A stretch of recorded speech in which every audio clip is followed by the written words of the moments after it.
Josh, this is the last, it may be early where you are, but this is the last session of our day, so I encourage you to make very provocative statements and a lot of news.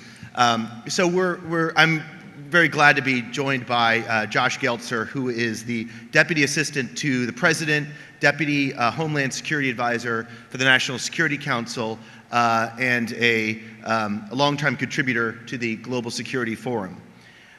Josh, I thought we'd begin by going back to the last time you spoke to the Global Security Forum, which was a year and a half ago. You just sort of laid out the Biden administration's domestic terrorism strategy, which you had a big hand in formulating. You talked about at the time how there had been an intelligence picture that helped drive that strategy. And I'm wondering now, a year and a half later, how has that intelligence picture changed, morphed, grown scarier or not? I'll let you describe it, what the intelligence looks like on this issue of domestic terrorism and the issue of radically motivated people, many inside the United States.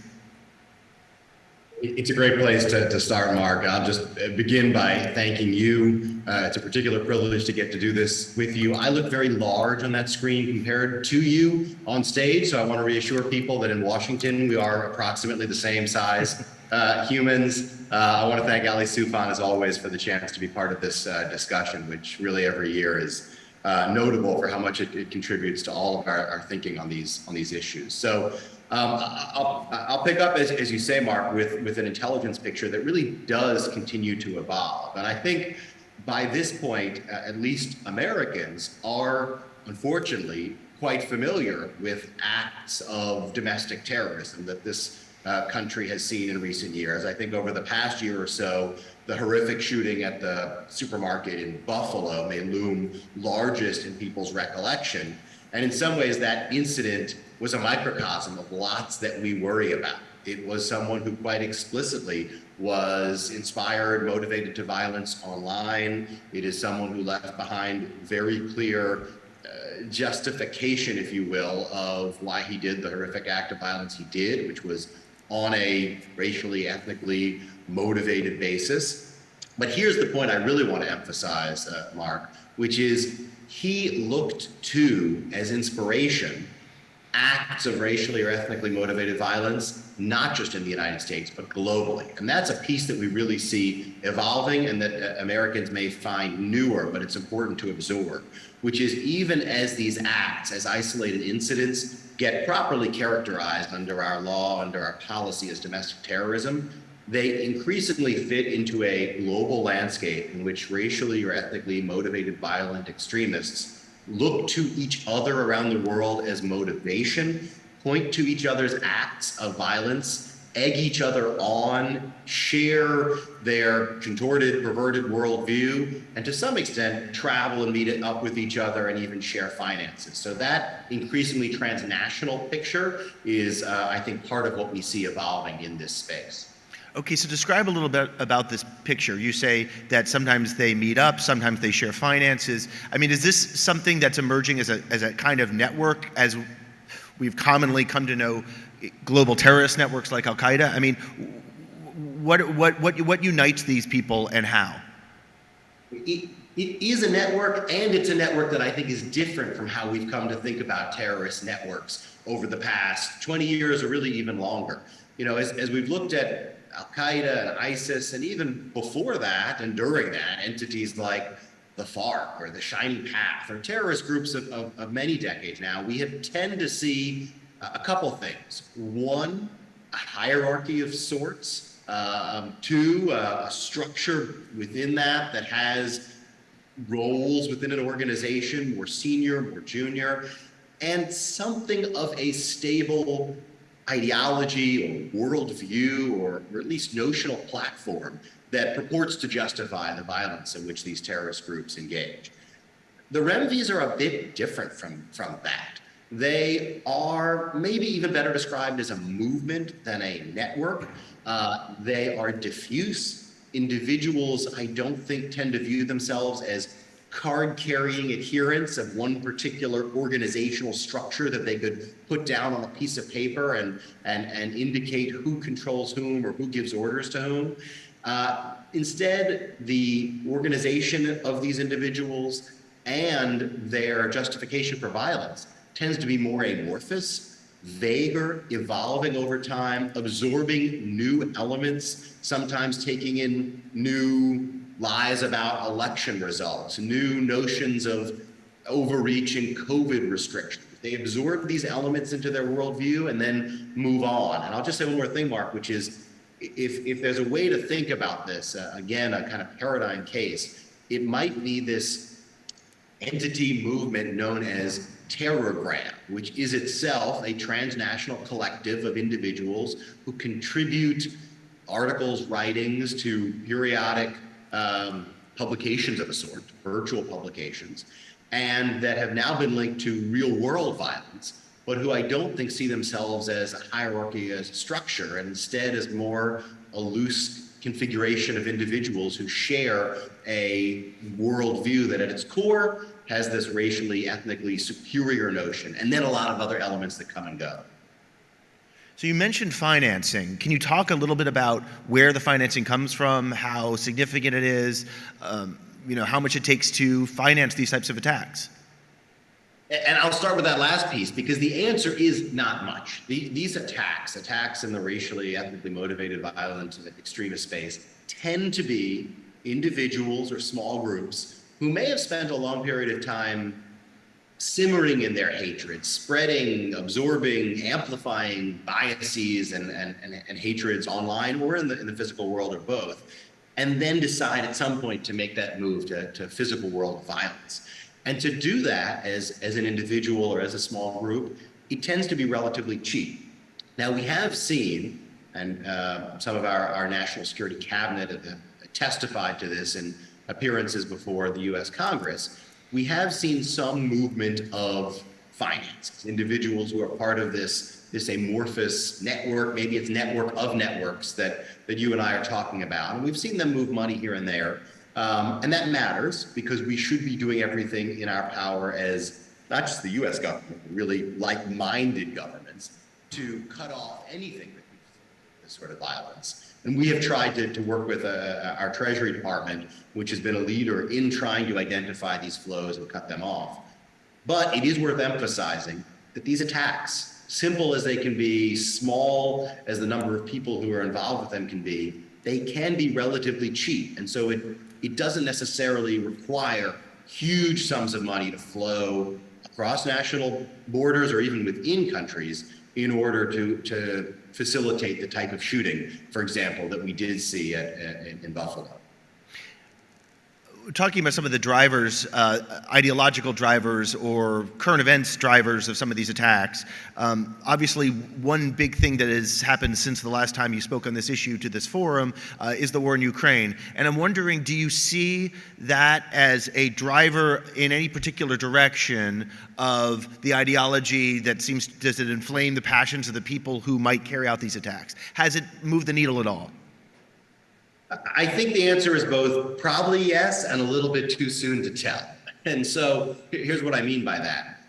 Whenever there is a hot conflict, a hot war that can invite individuals prone to certain types of violence, I think it should worry the rest of the world, because those who go to a certain place to engage in violence, whatever the type, whichever side they're on, whatever type of violence they engage in, to the extent they come out, and they don't all come out, they can come out with new weapons training, new worldviews, new sense of who their next targets should be, and new connections to other individuals who might work with them on future plots.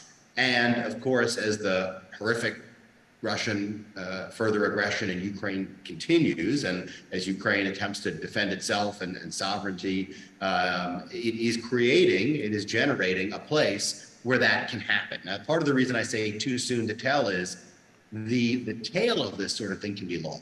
We've seen this in multiple waves in Afghanistan.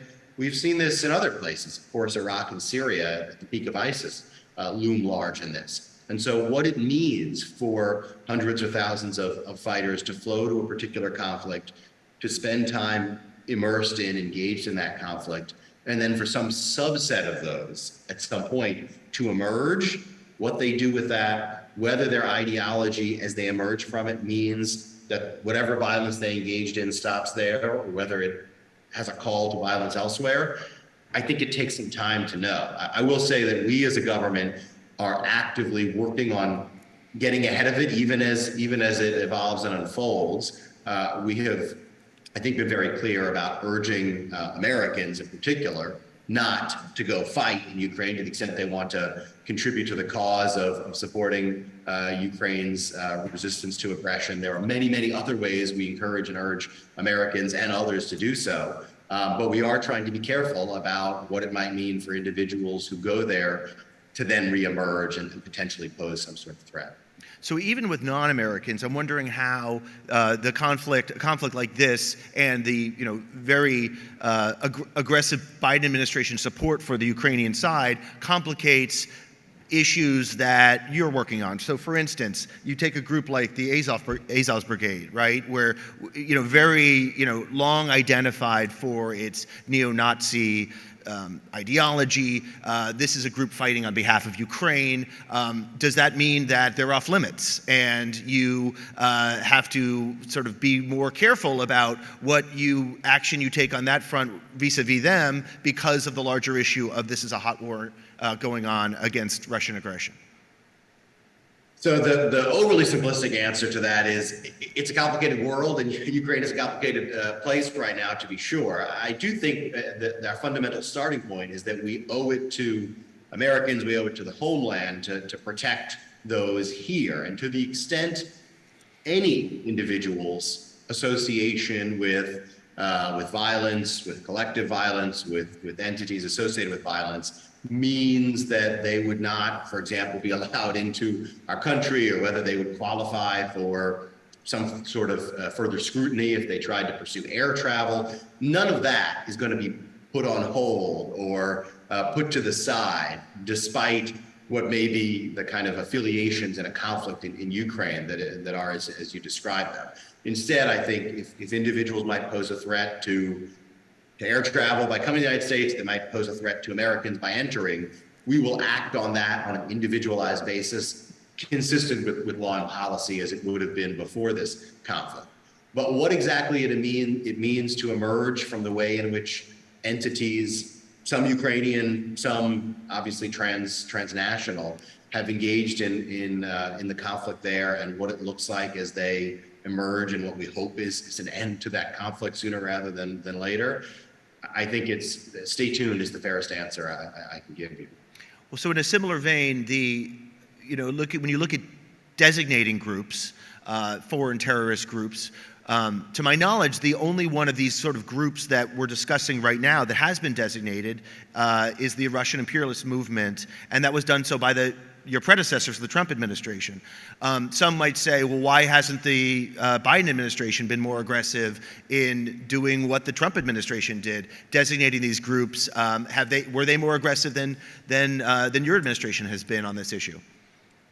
So as a policy matter, we embrace the use of any and all tools to isolate these sorts of bad actors and to cut off their access to funding and make it harder for them to do the sort of business they want to do. And it is to the credit of the last administration. I think you have Ambassador Sales with you in Doha, and he has shown leadership in this area, among others, that they designated the Russian imperial movement and a number of its leaders as SDGTs, specially designated global terrorists.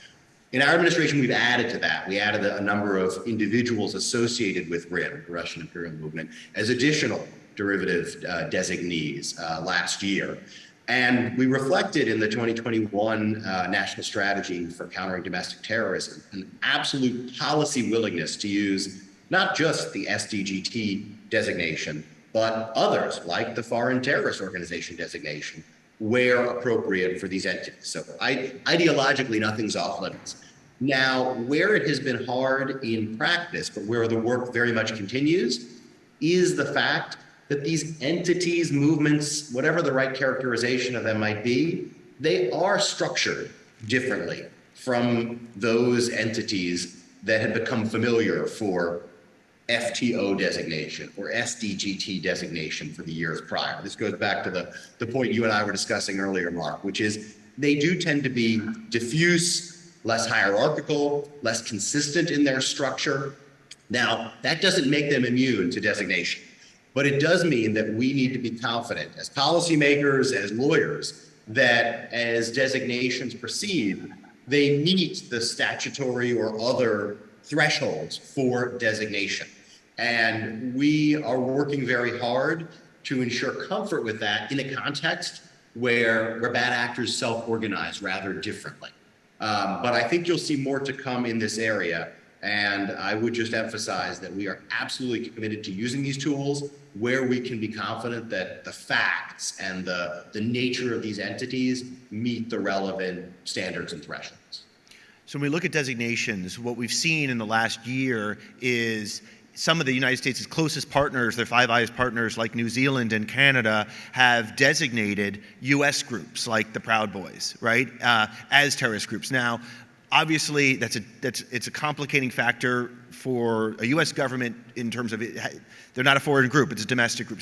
So how do you look at that differently? And if very close allies say, the problem is in the house, your house, how are you not dealing with it? Look, it is a transnational problem, and I think we are conscious of the fact that some who spread this ideology urge people towards violence in the name of racially or ethnically motivated violent extremism, especially those who tout the superiority of the white race as their motivating factor. Some of those are here in the United States. It's one of Ambassador Sale's successors, John Godfrey, when he was acting counterterrorism coordinator at the State Department, who testified before Congress and said, I think quite candidly, that we recognize that we have become among the exporters of this type of violent extremism, even as it also comes in. That's the nature of a transnational collective that spreads this worldview and tries to urge people to violence. Some of it comes into our borders, but some of it goes out of our borders. And so when we see partners like Canada and others designate entities that are either in whole or in part US based, I think frankly we see it as them being responsible and reflecting what they see as threats to their citizens and their homeland. And we always want to know about it. We always get from them a sense of the facts, the evidence that sustain their case under their relevant standards and thresholds, because we always do want to know, first of all, what our partners see as threats emanating from our borders, but also how they think about their own designation regimes and what it is that have brought these under those relevant designation categories. On the subject of the U.S. or exporting some of this, I road tested this idea on a previous panel, and I wanted to sort of get your thoughts. Where, in the years after 9/11, people, the U.S. government looked to try to address the ideology of Al Qaeda, right, and took steps to to sort of, as George Bush said, drain the swamp, right, and the, the finger is very squarely pointed in some cases on Saudi Arabia, right? The Wahhabi ideology, textbooks, the ideology was getting exported. Now we look at the threat we're discussing, right? And we look at the toxic politics in the United States, the technology that mostly is developed in the United States, turbocharging some of this. Not is the United States Saudi Arabia, but do we have a Saudi Arabia problem in terms of the problem is primarily the United States generating this ideology and then exporting it? I think we may unfortunately have an everywhere, or at least almost everywhere, problem at this point. I mean, I'm thinking of a recent disruption. Thankfully, it was a disruption by Brazilian law enforcement in which they, upon investigating the subject whom they disrupted, found, I believe, Portuguese translations of Mein Kampf and other neo-Nazi materials, as well as weapons and things intended to use violence in the name of that. there was the lethal attack in Bratislava a number of months ago, linked to that terrorgram entity that I mentioned before. It was perpetrated by somebody who was a user of that. So I think we may be at a point where we have a bit of an everywhere problem, and that is, in a sense, a challenge, of course, because there are those who seem to be capable of being moved to violence in many parts of the globe in the name of this rather diffuse, evolving set of interlocking conspiracy theories and hatreds. But it also provides something of an opportunity, because it means we can work with partners who face these threats, who recognize them, and they very much do. I experience that in talking with foreign partners on a regular basis, and who are keen to understand how we see it, compare that with how they see it, and to compare notes on what to do about it. And here I might point to our participation in a couple of transnational fora designed to tackle a transnational problem. Just two of those quickly, Mark. One is the Christchurch call to eliminate terrorist and violent extremist content online. This was something launched by France, by New Zealand, in the wake of the horrific Christchurch attack, itself perpetrated by a REMV espousing individual, and which this administration joined a few months into our time in office in order to be part of a global setting with other governments, with technology companies, with civil society, to try to figure out how we do better in reducing the spread of this sort of content online. The second example I'll mention is a REMV toolkit that we in the US government helped support the creation of through the GCTF, itself a transnational multi-government entity designed to sharing best practices on counterterrorism. So where there is challenge, there is also opportunity. And I do think we hear from foreign governments more and more, both concerned about the problem, but an appetite to work jointly on solutions. You mentioned the technology companies. How much do you hear from foreign governments about, gaining, some leverage over technology companies in some fashion to get them to deal with the problem, whether it's Facebook or Twitter or other US-based technology companies? And how much do you, as the administration, actually deal directly with the technology companies to get them to either take down content or moderate content or what have you? So I think maybe I'll start with the last piece. I think we have built over a number of years now a channel that is parallel to, it's analogous to how we interact with other parts of the private sector when the private sector is, in a sense, the front line of threats to public safety, to national security, to homeland security. So we, for example, are engaged in dialogue as a government on an ongoing basis about cybersecurity threats with not just cybersecurity firms, but with entities that could be threatened by cybersecurity threats, which are virtually all large companies at this point in time. We are engaged in a dialogue with critical infrastructure about threats to them, not just cybersecurity threats, but extreme weather threats and other things like that. And it is very much a dialogue. It's educational, it's informational. We provide threat warnings. We always welcome feedback and hearing more about it. We engage in a dialogue. How the private sector reacts is often, apart from certain areas that are regulated, up to them. That's roughly how it goes in this space too. And especially when ISIS was at its peak of territorial control in 2015, 2016, a number of us, some of them I think are there with you in Doha, worked very hard to build channels through which we could talk about precisely terrorism-related threats online with the private sector elements that have the platforms where that content can be spread, so that we can share what we see as threatening, what we see as trends and trajectories in this space, and they can decide how best to protect their users and the communities they foster. Over time, those channels have been sustained, first of all, across multiple administrations, but also I think those channels have been used for an evolving terrorist threat. And this REMV piece looms very large for all of us charged with working on counterterrorism right now. And so I think we do offer our best understanding of these transnational evolving REMV threats and how individuals associated try to share their perverted worldview and hatreds online and inspire people to violence, incite people to violence. What we get back can differ. It can differ among companies. It can differ, as right now we're in a moment where some major companies seem to be evolving in how they view their own responsibility to their users. And frankly, at an interesting moment where at least a number of big tech companies are dealing with challenges to their workforce and the number of people who work in this very critical area of public safety and trust and safety. But our role as a government is to educate, to inform, and we try to continue to do that in a way that the companies find useful. We also, to go to the first question you asked, Mark, try to do so in a way that that our foreign partners understand, so that they're aware we're in this sort of dialogue with them. And we, of course, have foreign partners who have their own active conversations with tech companies, and I think the companies benefit from those, as do the governments. I just have a couple minutes left, and I just wanted to ask one final question, which is close to home, literally close to where you are right now. For a lot of Americans, the sort of most cataclysmic event in this area we're discussing is the January 6th attacks, and some of the ideology that drove the attacks, the politics that drove the attacks. In retrospect, 2 years after that day, was January 6th an intelligence failure?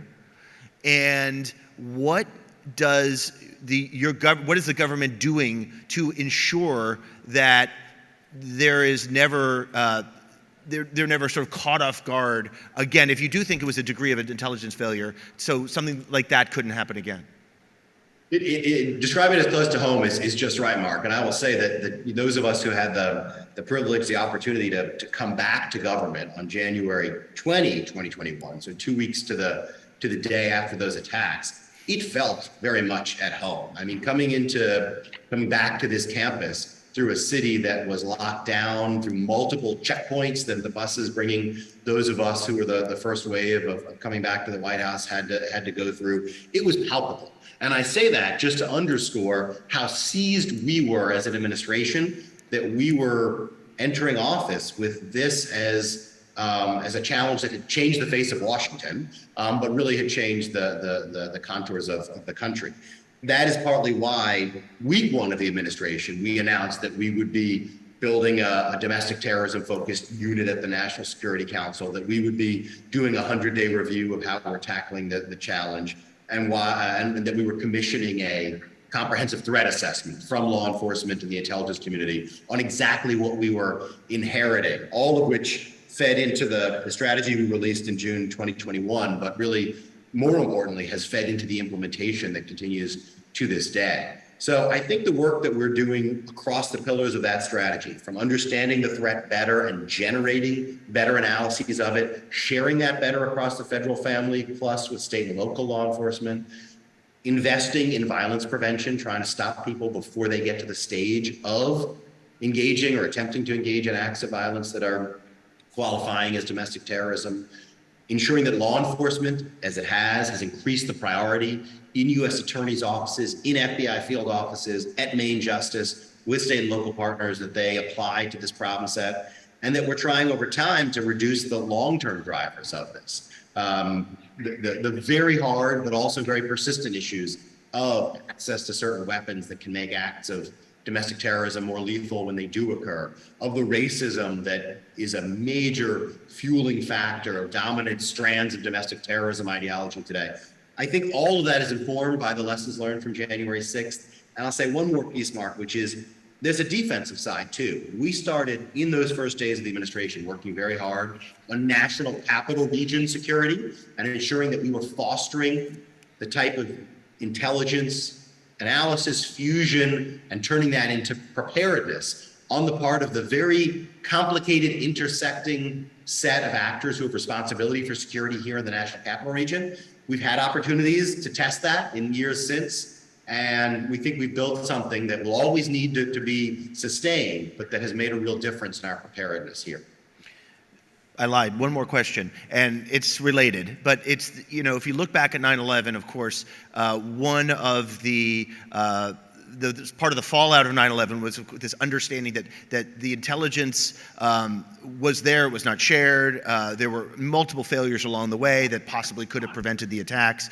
Is it your assessment now, 2 years after January 6th, that there could have been, if greater attention had been paid to these issues we're now discussing, attention then, that a great deal of what happened on that day could have been prevented? Look, I think you have to look back at a day like that and just say it was unacceptable. You have to start from the premise that a day like January 6th should never happen for multiple reasons. For the threat it posed to individuals, for the fact that people indeed died and were injured in the course of it, and from the fact that it changed how Americans and the world see the strength of our democracy. So I think we start from the premise that it needs to be preventable, and then we do the work of making sure we're preventing the next one, even as we see, and I want to say this given the kind of global frame we've had for this conversation, that others around the world very much have been watching. And we look at something like Brazil, almost 2 years to the day after our own January 6th, and we realize that threats to democracy and to democratic institutions are very real. We also see this, and you've heard President Biden say this, that the ways in which we move forward from that and try to strengthen our resilience as a democracy leave us on stronger footing going forward. And we say that not just here at home, but with partners like Lula in Brazil, who are committed similarly to ensuring that we emerge from dark days with stronger democracies. But we have to acknowledge that those threats are not going away anytime soon. And that's why you need the sort of work we've been talking about today to keep evolving, to keep up with the challenges we face. Josh, thanks very much for the discussion. Thank you, Mark. Thanks to all of you for the chance to join you there.